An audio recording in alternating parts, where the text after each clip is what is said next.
Ndabasuje mu izina rya Yesu, amahoro y'Umwami wacu atanga nabane namwe ndetse abane nanjye.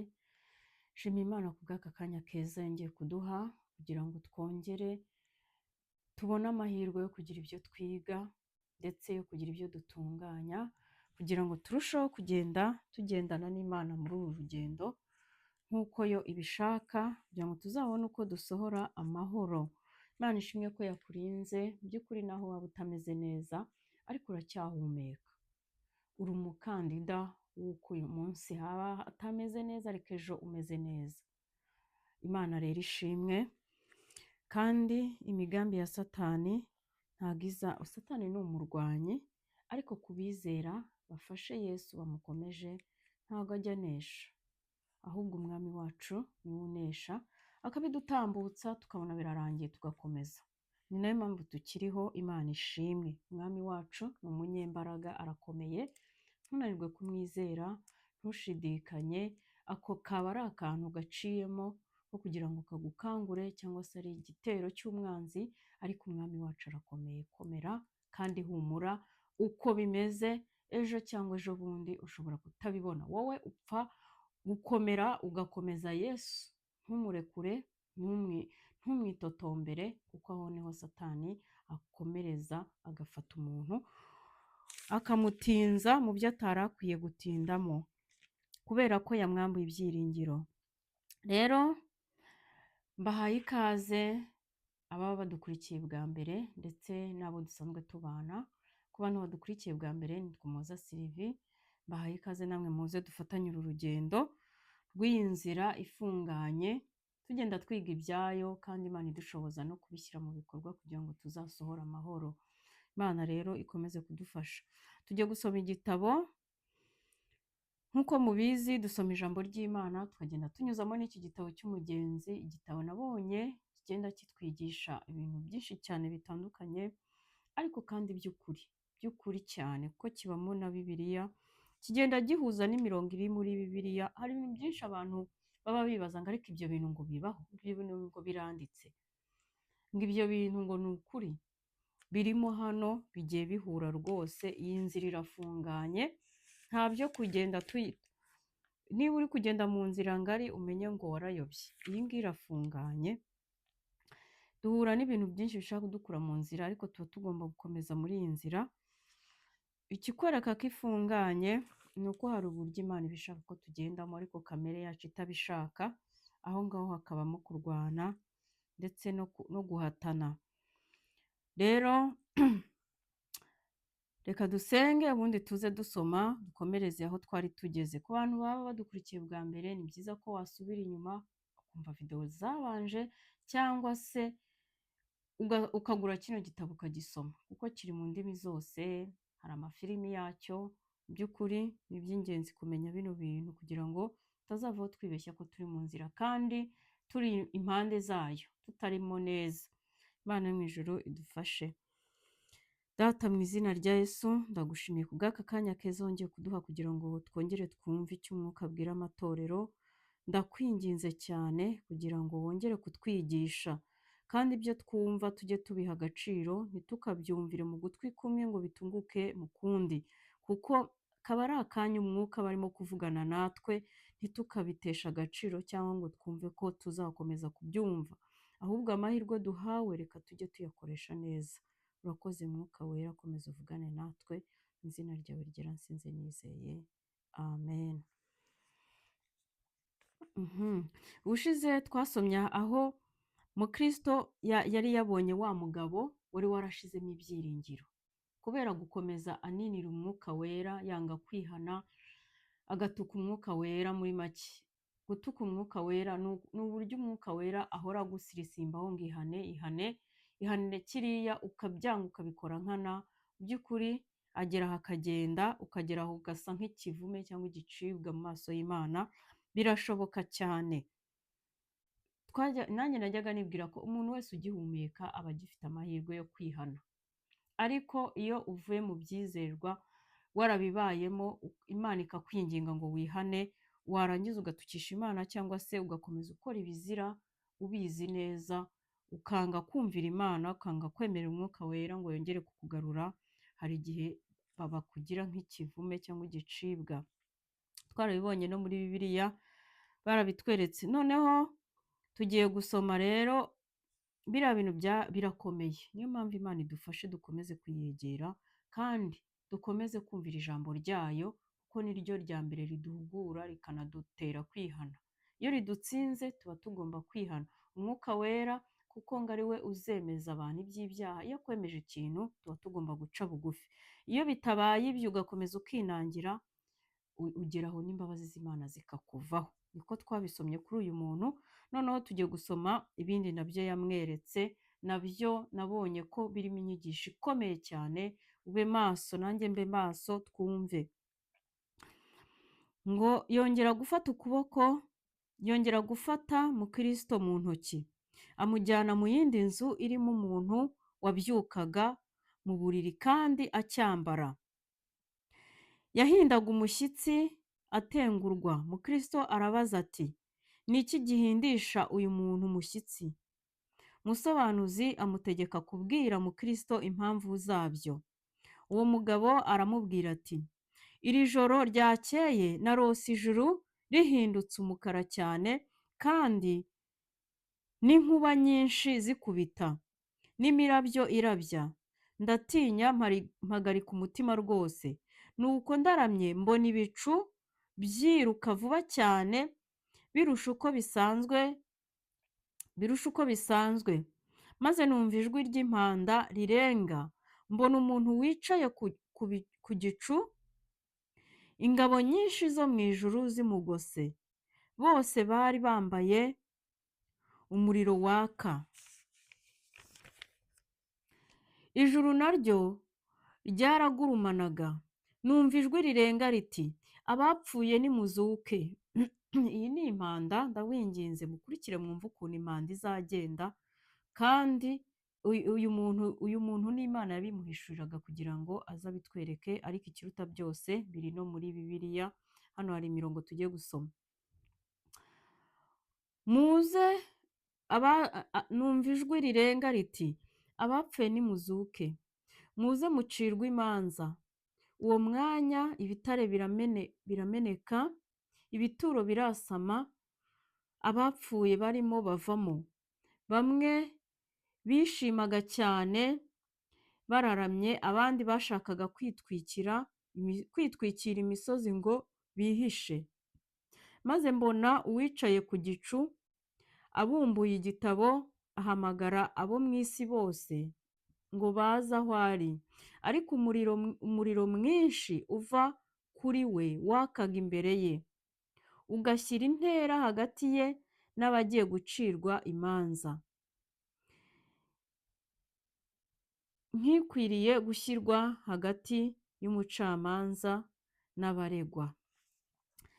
Hano hari ibyanditswe byinshi, ntago nzi niba tugiye kubisoma byose, ubanza videwo iri buhite yuzura kandi tutaragira. Ariko reka tubisome kuko ijambo ry'Imana rirakomeye. Umuntu wese ashobora kwibaza ngo iki gitabo ngo ni igitabo gusa ngo abantu baba bari gusoma. Ariko ndagira ngo nkubwire ko Bibiliya irasobanura neza bino bintu ku rwego bino bintu ari iby'ukuri. Ni iby'ukuri 100%. Abakorinto ba mbere ibice 15 umurongo wa 51 n'uwa 52. Katwumva uko havuga.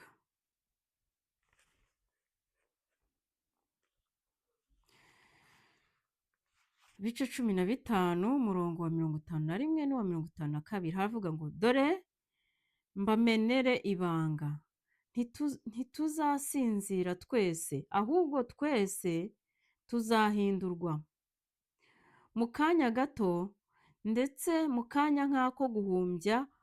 Ubwo impanda y'imperuka izavuga, impanda izavuga koko, abapfuye bazurwe, ubutazongera kubora, natwe duhindurwe.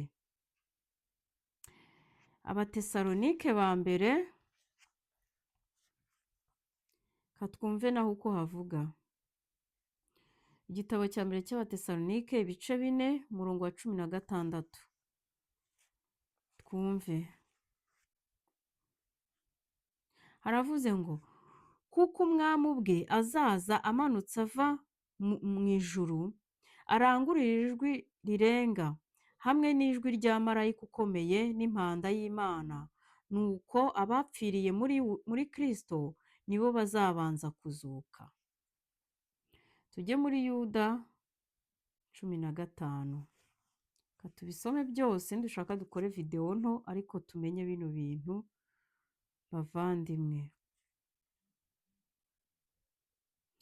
Yuda umurongo wa 15, ko Yuda igira igice kimwe. Kugira ngo agirire bose ibihura n'amateka baciriweho, no kwemeza abatubaha Imana bose ukuri kw'imirimo yose yo kutubaha Imana bakoze, batubaha Imana n'amagambo yose akomeye abanyabyaha batubaha Imana bayitutse.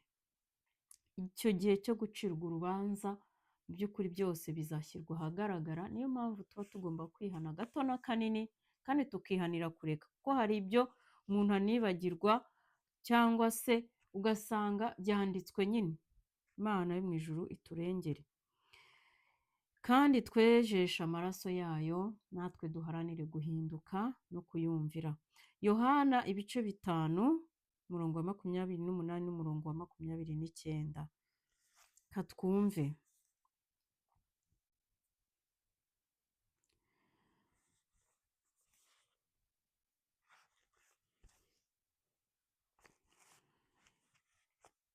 Haravuga ngo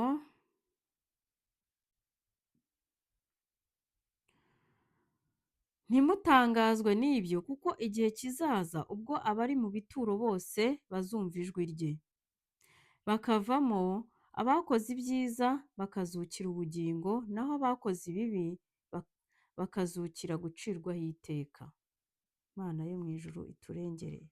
Abatesalonike, igitabo cya 2 cy'Abatesalonike, nacyo twumve igice cya 1 umurongo wa 7 kugeza ku wa 10. Haravuga ngo kandi namwe ababazwa kubitura kuzaruhukana natwe, ubwo umwami Yesu azahishurwa ava mu ijuru azanye n'abamarayika b'ubutware bwe, hagati y'umuriro waka ahore inzigo abatamenye Imana n'abatumvira ubutumwa bwiza bw'umwami wacu Yesu. Bazahanwa igihano kibakwiriye, ari cyo kurimbuka kw'iteka ryose, bakoherwa ngo bave imbere y'umwami no mu bwiza bw'imbaraga ze, ubwo azazanwa no gushimirwa abera be kuri uwo munsi, no gutangarirwa ku bw'abamwizeye bose, kuko ubuhamya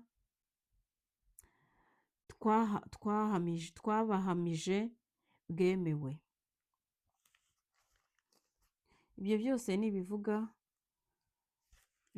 ni ibivuga ku munsi w'imperuka, ukuntu ibintu bizagenda. Ni ukubyitondera, bino bintu bizaba uko byagenda kose, naho byatinda ariko bizaba, kandi bizaba, twese tuzabibona. Waba warapfuye uzazuka ubibone. Icyiza ni uko ngewe nawe twazabona ibyiza, ko twumvisha ibi byinshi cyane, ndetse n'ibindi byinshi wumva n'ahandi.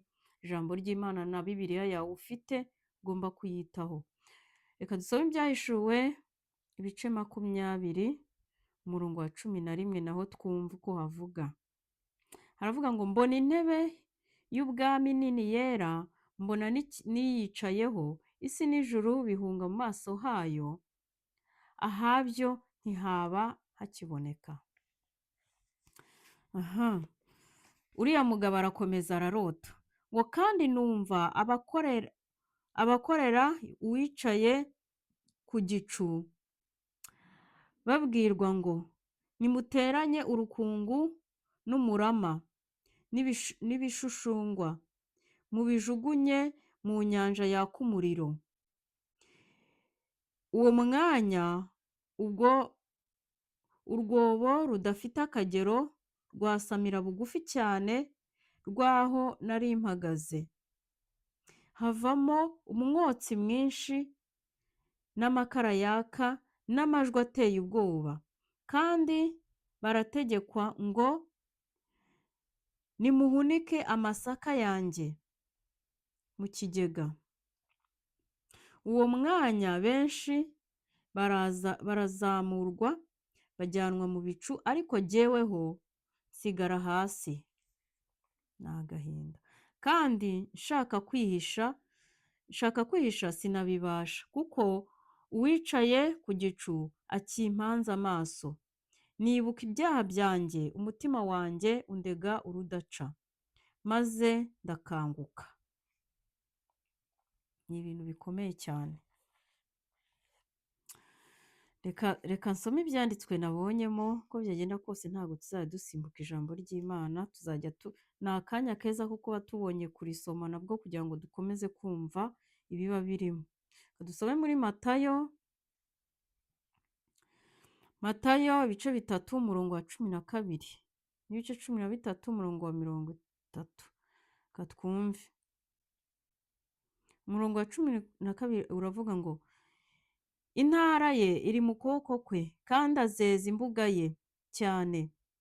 Amasaka ye azayahunika mu kigega, ariko umurama wo azawucanisha umuriro utazima. 13 umurongo wa 30.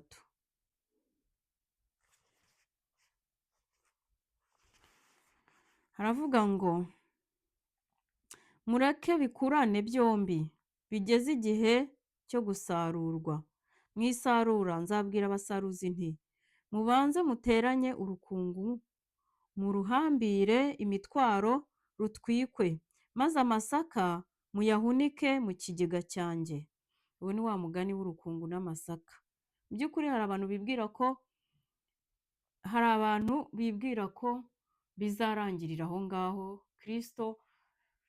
Umuntu wese wizeye Kristo ko cyangwa umuntu wese uri mu rusengero ko azajya mu ijuru. Oya, uko byagenda kose harimo urukungu. Muri izi nsengero tuba turimo harimo urukungu. Icyama njyewe nkaba ndishaka ntari urukungu, nawe ukaba urishaka utari urukungu. Ibyo bintu tugomba kubigenzura njyewe nawe umunsi ku wundi, dukoresheje ijambo ry'Imana. Nibwo uzamenya, nta wundi muntu uzakumenyera kuri urukungu cyangwa urishaka. Ni wowe ugomba kubigenzura ukabimenya niba koko ushaka kujya mu ijuru. Kuko iri juru ntabwo ari ugupfa kurijyamo. Twese tumaze kubimenya, abakurikira ijambo ry'Imana cyangwa se abakurikira iyi cano. 25 umurongo wa 30 naho ukatwumva uko havuga. Haravuga ngo, n'uyu mugaragu ntacyo amaze, mumujugunye mu mwijima hanze, niho bazaririra bakahekenyera amenyo. By'ukuri ntabwo ari bino bintu byoroshye, ntabwo ari iterabwoba, ariko namwe murabyumva ukuntu bimeze.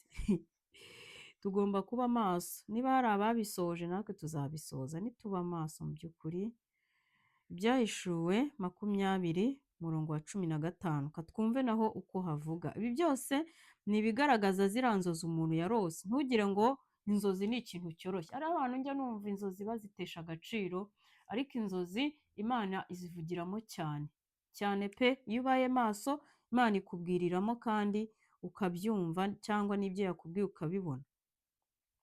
Ngo kandi umuntu wese utabonetse ko yanditswe muri cya gitabo cy'ubugingo ajugunywa muri iyo nyanja yaka umuriro.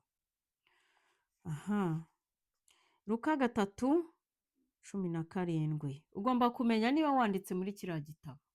Mu by'ukuri Imana yo mu ijuru igufashe n'umwuka wera be bugufi bwawe, wegera Imana kugira ngo umenye neza niba wanditse muri kiriya gitabo, utagenda wishuka kandi wenda utari mujyayo. Nanjye ubwanjye nuko, nanjye birandeba. Tugombe tumenye niba turi muri kiriya gitabo, kuko wumvisha ko umuntu wese wabonetse atanditse muri kiriya gitabo, kanongere mpasome, kandi umuntu wese utabonetse ko yanditse muri cya gitabo cy'ubugingo ajugunywa muri iyo nyanja yaka umuriro. Inyanja yaka umuriro ariko urayumva, byonyine niyo ukojeje agashirira ku rutoki wumva uvuza induru, nanjye ni uko. Tekereza noneho inyanja yaka umuriro. Imana yo mu ijuru iturengere, tuyihungire kure. Reka dusome Abatesalonike ba mbere ibice 4:16 kugeza kuri 17. Ibi si ukurondogora, ahubwo ni ukumenya ngo ibi bintu turimo gusoma ni iby'ukuri cyangwa ni iterabwoba gusa. Ni iby'ukuri, ariko ndagira ngo mbabwire ko ari iby'ukuri. Ahubwo niba hari ikiguteye ubwoba kirimo, cyiteho cyane, ugitindeho, ukivanemo isomo. 16 kugeza kuri 17, ibice 4. Aravuze ngo kuko umwami ubwe azaza amanutse ava mu ijuru, arangurura ijwi rirenga hamwe n'ijwi rya marayika ukomeye n'impanda y'Imana, nuko abapfiriye muri Kristo nibo bazabanza kuzuka. Hamanye twe twahasomye.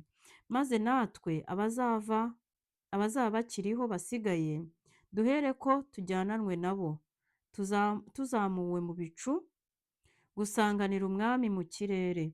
Nuko rero tuzabona umwami iteka ryose, tuzabana n'umwami iteka ryose. Natwe twahasomye. Noneho dusoma Abaroma 20, Abaroma ibice 2:14 kugeza kuri 15, naho twumva ibyaho. Abaroma ibice 2:14 kugeza kuri 15. Havuze iki? Ngo abapagani badafite amategeko y'Imana, iyo bakoze iby'amategeko ku bwabo baba bihindukiye amategeko nubwo batayafite, bakagaragaza ko umurimo utegetswe n'amategeko wanditswe mu mitima yabo, ugahanywa n'imitima ihana ibabwiriza, igafatanya n'ibitekerezo byabo kubarega cyangwa se kubaregura. Ni ahangaha uyu mugabo yagize ubwoba, kandi abandi baragiye, warasigara, hanyuma ibyaha bye bitangira kumurega. Kadukomeze. Yahise akanguka. Mu by'ukuri abandi baragiye, warasigara. Ikintu gikomeye, Imana izandinde gusigara, kandi nawe Imana izakurinde gusigara. Kandi umuntu wese ucyambaye umwambaro w'urugamba, ye kwirata nk'uwikuramo atabarutse. Igihe cyose nyiraha Satani yandasa. Niyo mpamvu Imana idufashe tube maso kugira ngo tuzasoze uru rugendo amahoro. Mukristo ati, ariko niki cyatumye ubitinya utyo? Uwo mugabo ati, nuko nibwiraga yuko umunsi w'amateka usohoye, nuko nibwiraga ko umunsi w'amateka usohoye, nanjye nkaba ntawiteguye. Ariko icyarushijeho ibindi kuntera ubwoba, ni uko abamarayika bateranyije bamwe bakansiga, kandi nuko urwobo rw'igehinomu rwasamiye bugufi cyane rw'aho nari mpagaze, kandi nababazwaga n'iby'umutima wanjye umpana, nkibwira yuko wa mucamanza amanza amaso iteka andeba igitsure. Musobanuzi abaza Mukristo ati, ibyo byose umaze kubimenya? Nanjye ndakubaza, nanjye nibaza. Ibyo bintu byose tumaze kubimenya, turimo kubyitaho? Ahari yaba ari ijwi ryanyu murimo kumva, kugira ngo urusheho kwihana no kwiyeza no kujya mu murongo no gutakambira Imana kugira ngo irusheho kugufasha ujye mu murongo neza. Kuko burya uyu munsi haba ari ahacu, ariko ejo atari ahawe. Imana yo mu ijuru rero idufashe kuba maso. Mukristo ati, ye ndabimenye, ibyo binteye ibyiringiro n'ubwoba. Musobanuzi ati, ujye ubyibuka kugira ngo bikubere imihunda yo kukurya isataburenge, kugira ngo ugire umwete mu rugendo rwawe. Imana yo mu ijuru ishimwe. Nanjye ibyo ni byo nakibwira, nawe ibyo ngibyo ni byo wakibwira kugira ngo turusheho kugenda nk'uko Imana ishaka. Mukristo arakenyera yitegura kugenda, musobanuza ati umwuka wera umufashe abane n'Uwiteka, ni uko nko yamusengeye muri make. Umwuka wera umufashe abane n'Uwiteka kugira ngo amuyobore inzira ijya muri rwa rurembo rwo mu ijuru. Nuko Mukristo agenda aririmba ati hano nahabonye ibingirira umumaro mwinshi. Nanjye uko niko naririmba nyuma y'ibintu maze kwigira muri iki gitabo. Nanjye iyo niyo ndirimbo yanjye, nawe iyo niyo ndirimbo yawe, niba hari icyo ukuramo, kuko muri hano tumaze ibintu byonyine tumaze kwiga, ni ukuri tubiboneyemo ibitugirira umumaro mwinshi, by'igikundiro, ibiteye ubwoba nahishuriwe mu rugendo rwanjye, bizankomeza. Ni iki cyabateye kubinyereka? Mbyibwire mbimenye uko bingana. Shimirwa ibyo byiza musobanuzi. Shimiye n'Imana yakuntumyeho. Ni indirimbo y'175. Iyo niyo ndirimbo yagiye aririmba ashimira Imana ko n'uyu musobanuzi ko ibi bintu abashije kubimenya, kuko icyo nzi cyo uburyo nawe yabyitagaho, ntekereza ko bitaciye mu gutwi kumwe ngo bihingukire mu kundi. Nanjye nibyo nifuza ko ibyo maze kwigira muri iki gitabo ndetse na Bibiliya yose yagiye bihura tubisoma, bingirira umumaro nkabyitaho, nawe bikakugira umumaro ukabyitaho. Imana yo mu ijuru idufashe, kadusoreze hano, tuzagaruka n'ubundi dukomeza dusoma kugira ngo turusheho kumva ibyo dukwiriye kwitaho. Umutima wanjye icyampa ukarushaho kubitekereza aho ngenda hose, nawe nibyo nkwifurije. Imana yo mu ijuru ibane natwe. Kadusenge dusohoze. Data mu izina rya Yesu, urakoze ku bwa byinshi utwigisha, ntuhwema kuduhwitura no kuduha ibiduhwitura n'ibitugirira umumaro n'ibidutunga muri uru rugendo. Urakoze, ngaho ukomeza kubana natwe, dushoboze kubyubahiriza no kubyitaho. Mu izina rya Yesu dusenze twizeye, amen.